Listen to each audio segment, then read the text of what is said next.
Yo, what's up YouTube? So I got a PM from a user, watches my videos and is over on Gen X as well. And he asked me to check out Willie P's video on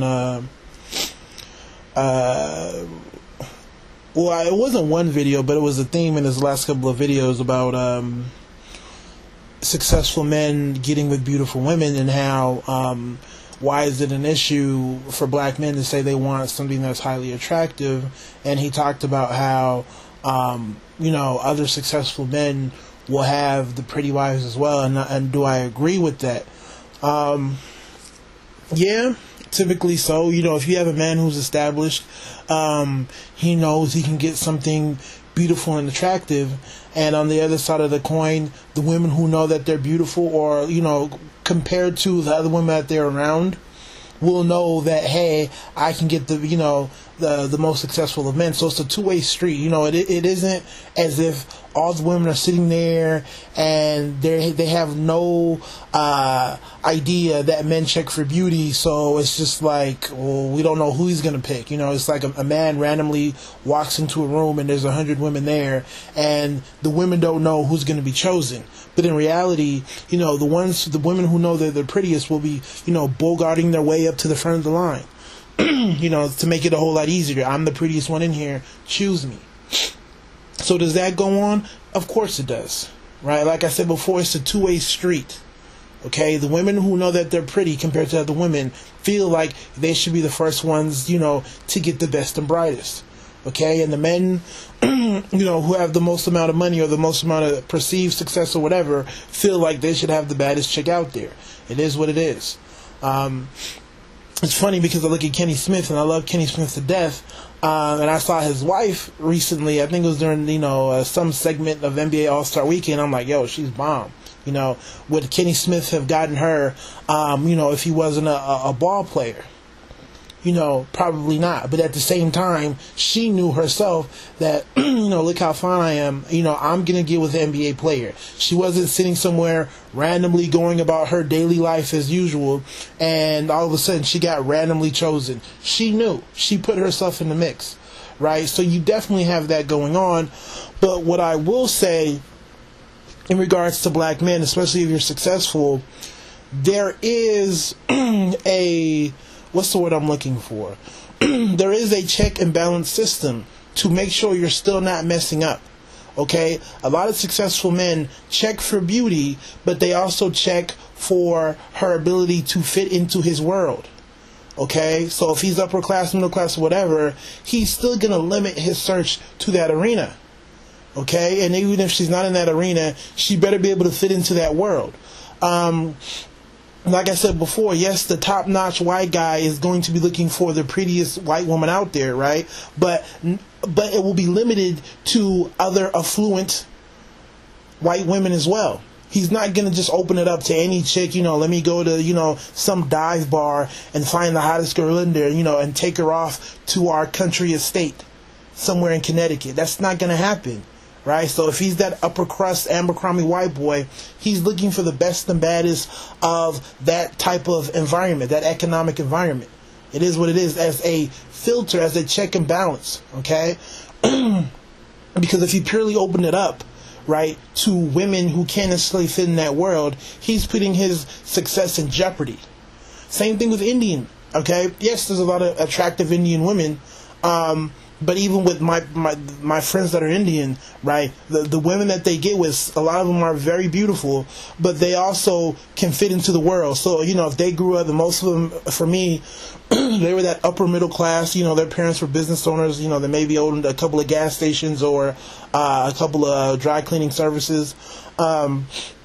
So they were definitely that upper middle class, type of family, and they made sure that, or the son chose a girl that also came from that similar type of environment. So his filter pretty much was, she's, upper middle class, so I'm going to choose the baddest chick out of this group.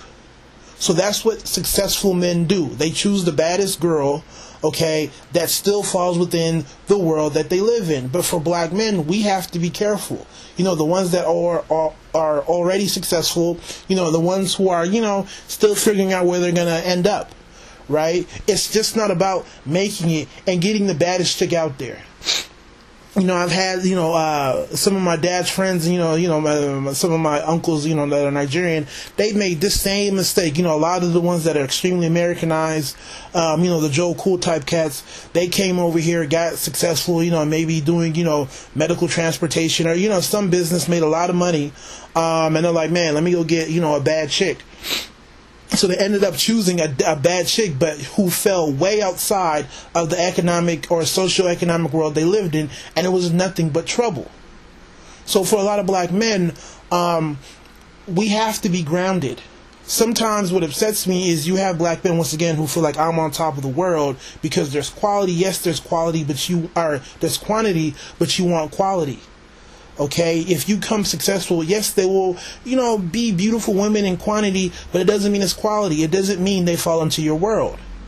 It's as simple as that. That's why I'm a big proponent of a lot of men not being so close-minded to finding a chick that you feel like you can grow with. Because at the end of the day, if you make it to a certain level, you're going to want somebody that can exist in that level.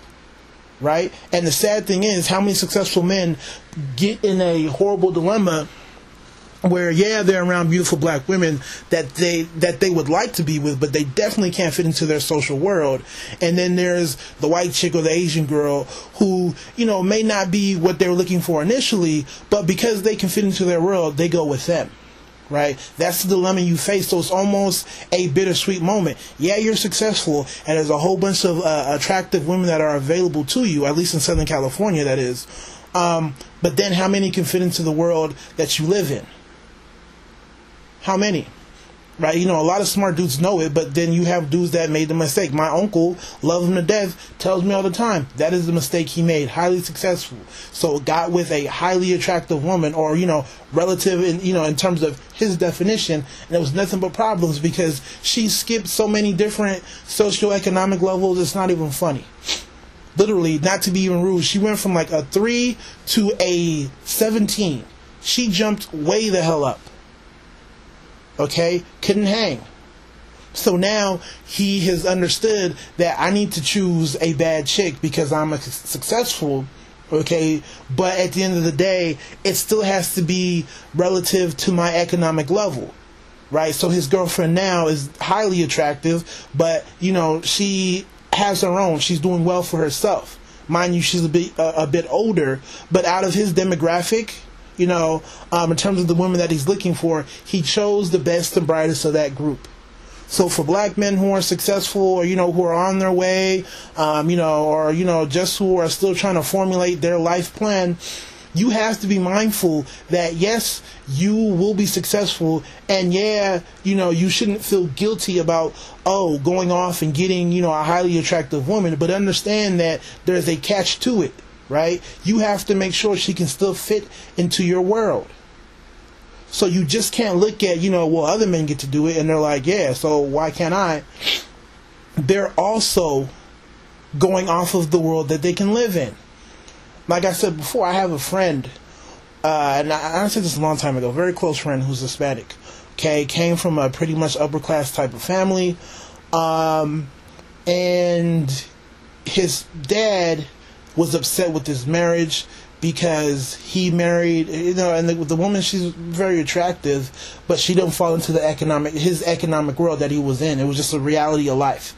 And his dad was giving him warnings from the word go, but my boy didn't want to hear it. Now, he's low-key feeling it now. The whole idea of, yeah, she's pretty, but she can't fit into the world that I'm trying to get to and the world that I'm at now.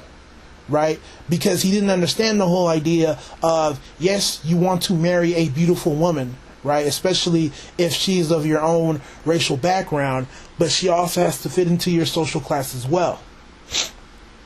So, realistically, he should have found a chick who was, middle or upper class. So that should have been the group he was looking at, and he should have chose the best and brightest from that group. Right? That's what he should have done, but he didn't, and now he's low-key feeling it, and it's almost painful as a friend, because I can completely side with his father. Right? I'm completely on his side in regards to what my friend should have done, but he didn't do it. So, like I said before, There's nothing to feel embarrassed about. To me, it's nothing to do with being shallow for a successful man to want something that's beautiful. But at the end of the day, you have to be mindful of the world that she can coexist in. So yes, when you see successful men choosing the best and brightest of their own women, you should say, hey, why not me too? But understand that those men just aren't picking up, the girl from the local bar. Okay, so the Hispanic guy is not going to the local, discoteca to pick up some chick who's just the baddest chick in there. He'll make sure that she comes from a certain, home. Oh, my father owns a factory in Mexico. Oh, and we own some, manufacturing plant in Mexico City. Oh, okay. That's what I'm looking for. You're the best and brightest of this sort of grouping. I'm going to choose you. So, hopefully that sheds light to this whole issue of, men and success and beauty and all that other good stuff. Take it easy. God bless.